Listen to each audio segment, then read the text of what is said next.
Hello everyone, Assalamu alaikum. As a student of law, we must know the kinds of law. So in today's discussion, we'll learn about it.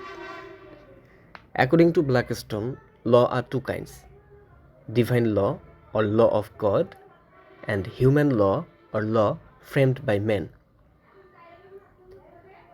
Then Montesquieu comes and he says, law are three kinds: divine law or law of God, human law or law framed by men as before, and he added physical law as the third one. Then Sir John Salmond, who is a great jurist, and he classified laws into 8 kinds: imperative law, physical or scientific law, natural or moral law, conventional law, customary law, practical law, international law, and civil law. At first, we will learn about imperative law. According to Salmond, imperative law means a rule which prescribes a general course of action imposed by some authority which enforces it by superior power, either by physical force or any other form of compulsion. From this definition, we get majorly 3 points. A rule prescribes a general course of action imposed by some authority which enforces it by superior power, either by physical force or any other form of compulsion.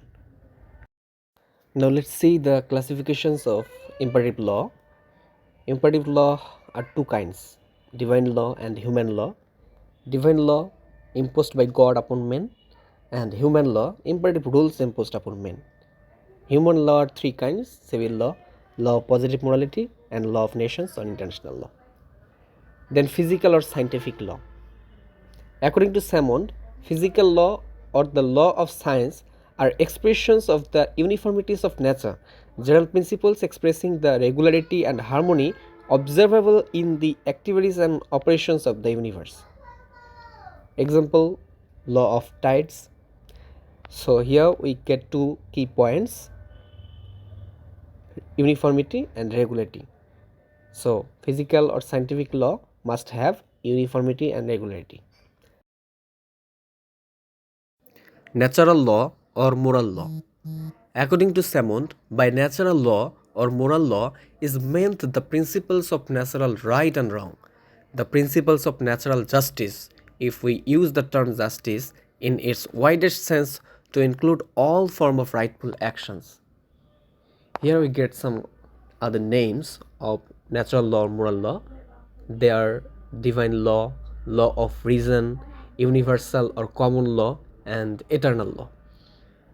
Natural law is a rational law and it's in unwritten format. So we can also say it's a rational law and unwritten law.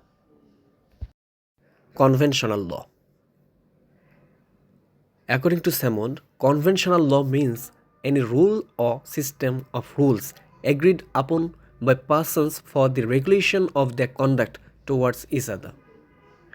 It's a form of special law when enforced by the state becomes a part of civil law. Example, law of cricket or any other games, and rules and regulations of a club.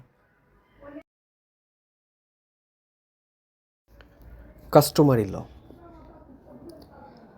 According to Salmond, customary law means any rule of action which is actually observed by men, any rule which is the expression of some actual uniformity of some voluntary action. Example, prior to 1955, almost the whole of Hindu law was based on custom. A custom may be voluntary, but still it can be law. When a custom is firmly established, the authority of the state enforces it. Practical or technical law. Practical or technical law consists of rules for the attainment of certain ends. Example, the law of health, the laws of architecture, laws of music, etc. International law. According to Stark, international law may be defined for its great part of the principles and rules of conduct, which states feel themselves bound to observe and therefore do commonly observe in their relations with each other, and which includes also the rules of law relating to functioning of international institutions, and b. certain rules of law relating to individuals so far as the right and duties of such individuals are the concern of international community. Oppenheim writes, international law is the name for the body of the customary and conventional rules which are considered legally binding by civilized state in their intercourse with each other. And according to Salmond, international law is essentially a species of conventional law and has its source in international agreement. It consists of those rules that the sovereign state have agreed to observe in their dealings with each other.